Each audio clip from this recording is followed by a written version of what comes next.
अपने फोन से, खड़गे जी के फोन से 1,38,000 रुपए कांग्रेस को डोनेट करने की प्रक्रिया को शुरू करें। 1 महीने की तनख्वाह भी।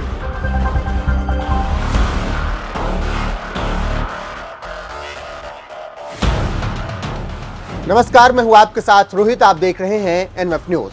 कांग्रेस पार्टी इस वक्त अपने सबसे बुरे दौर से गुजर रही है। वो राज्य में सिकुड़ता जनाधार हो, लोगों के बीच घटती लोकप्रियता की बात हो या फिर पैसे की बात हो, नौबत यहां तक आ गई है कि पार्टी को जनता से पैसा मांगना पड़ रहा है। पिछले 9 सालों में कांग्रेस पार्टी का खजाना करीब 30% तक घट गया है। वहीं बीजेपी के खजाने में बढ़ोतरी हुई है।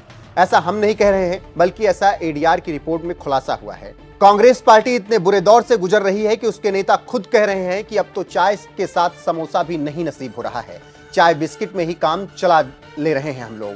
वहीं कांग्रेस के अध्यक्ष मल्लिकार्जुन खड़गे ने जब कांग्रेस को डोनेशन किया तो कह दिया था कि 1 महीने की सैलरी चली गई। ये सब बयान भी आपको सुनाएंगे, लेकिन पहले आपको बताते हैं कि एडीआर ने अपनी रिपोर्ट में क्या कुछ कहा है। दरअसल कांग्रेस पार्टी ने 19 दिसंबर को पार्टी का 138वां स्थापना दिवस मनाया और इस मौके पर कांग्रेस ने क्राउड फंडिंग के लिए डोनेट फॉर देश कैंपेन की शुरुआत की। कैंपेन के मकसद को लेकर पार्टी नेताओं का कहना है कि कांग्रेस को आर्थिक मजबूती देने के लिए इसकी शुरुआत की गई है। ऐसे में पार्टी के फंड को लेकर सवाल उठने लगे हैं कि क्या कांग्रेस के पास वाकई में इतने कम पैसे हैं या उसे कॉर्पोरेट फंडिंग नहीं मिल रही है और इसीलिए उसे क्राउड फंडिंग कैंपेन चलाने की जरूरत पड़ रही है। तो इन सवालों के जवाब देती है एडीआर की ये रिपोर्ट। इस रिपोर्ट के मुताबिक बीजेपी की कमाई बढ़ी है और कांग्रेस की कमाई घटी है। 2014 के मुकाबले 2022 तक कांग्रेस की कमाई 29% घटकर 541 करोड़ रह गई है। एडीआर की रिपोर्ट बताती है कि साल 2014-15 में पॉलिटिकल फंडिंग के रूप में कांग्रेस को 765 करोड़ रुपए मिले। साल 2017-18 में कांग्रेस को सिर्फ 199 करोड़ रुपए की फंडिंग हुई और 2019-20 में लोकसभा चुनाव के दौरान पार्टी को 998 करोड़ रुपए की फंडिंग हुई और अगले 1 साल में इसमें फिर कमी आ गई। 2021-22 में कांग्रेस को पॉलिटिकल फंडिंग के जरिए 541 करोड़ रुपए मिले। वहीं अगर बीजेपी की कमाई की बात करें तो बीजेपी की कमाई कई गुना तक बढ़ गई है। एडीआर की रिपोर्ट बताती है कि 2014-15 में बीजेपी को 970 करोड़ की कमाई हुई, जो 2017-18 में बढ़कर 1027 करोड़ रुपए हो गई। 2019-20 में ये कमाई 3 गुना बढ़ गई और बीजेपी के खाते में 3623 करोड़ रुपए आ गए। हालांकि 2021-22 में इसमें गिरावट आई और ये कमाई 1917 करोड़ रुपए रह गई। इन 6 सालों का औसत निकालें तो बीजेपी को पॉलिटिकल फंडिंग में 2 गुना की बढ़ोतरी हुई है। दोनों पार्टियों की कुल संपत्ति की अगर बात की जाए तो उसमें भी काफी अंतर है। साल 2022 तक बीजेपी के पास 6000 से ज्यादा की संपत्ति थी, वहीं कांग्रेस के पास महज 805 करोड़ रुपए की संपत्ति।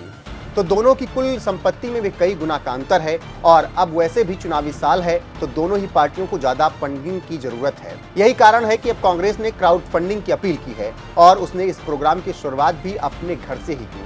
मतलब मल्लिकार्जुन खड़गे ने ही सबसे पहले इस क्राउड फंडिंग में हिस्सा लिया था। और सुनिए क्या कुछ कहा था खड़गे ने जब उन्होंने कांग्रेस को फंडिंग की थी। आज खड़गे जी खुद वॉलंटरीली 1,38,000 रुपए कांग्रेस को दे रहे हैं, डोनेट कर रहे हैं, एक शुरुआत कर रहे हैं।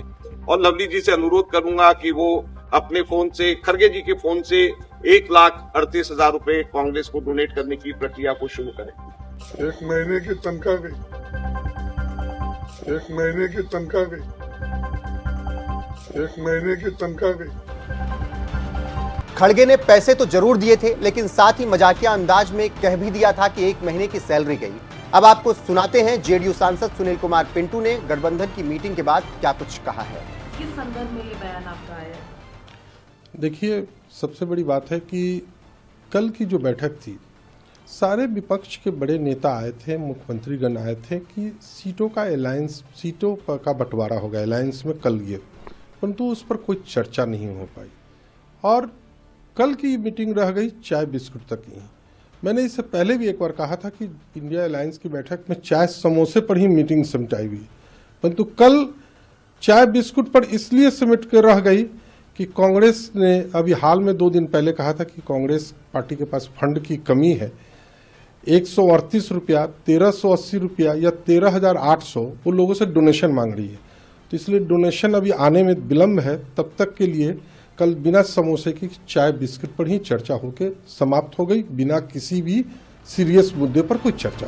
सुनील कुमार पिंटू ने कांग्रेस पार्टी के मजे ले लिए और कह दिया कि इस मीटिंग में तो चाय बिस्किट से ही काम चल गया। तो कांग्रेस पार्टी इस वक्त अपने ऑल टाइम बुरे वक्त में है। 5 राज्यों में हुए विधानसभा चुनाव में 3 राज्यों में बुरी तरीके से उसे हार का सामना करना पड़ा। जनाधार लगातार घट रहा है। यही कारण है कि इंडिया गठबंधन के दल भी गांधी परिवार को कोई खास तवज्जो नहीं दे रहे। तो गांधी परिवार के पास इस वक्त ना तो पर्याप्त धन है और ना ही जनाधार। तो जनता से जुड़ने के लिए राहुल गांधी दोबारा भारत जोड़ो यात्रा पर निकलने वाले हैं और पैसा इकट्ठा करने के लिए क्राउड फंडिंग का सहारा लिया जा रहा है। लेकिन कांग्रेस के ये दोनों पैतरे कितने कारगर साबित होते हैं वो तो वक्त ही बताएगा। वैसे आपको क्या लगता है, जनता से पैसे मांगने का जो काम कांग्रेस ने शुरू किया है वो सफल हो पाएगा या फिर नहीं? अपनी राय कमेंट कर हमें जरूर बताएं।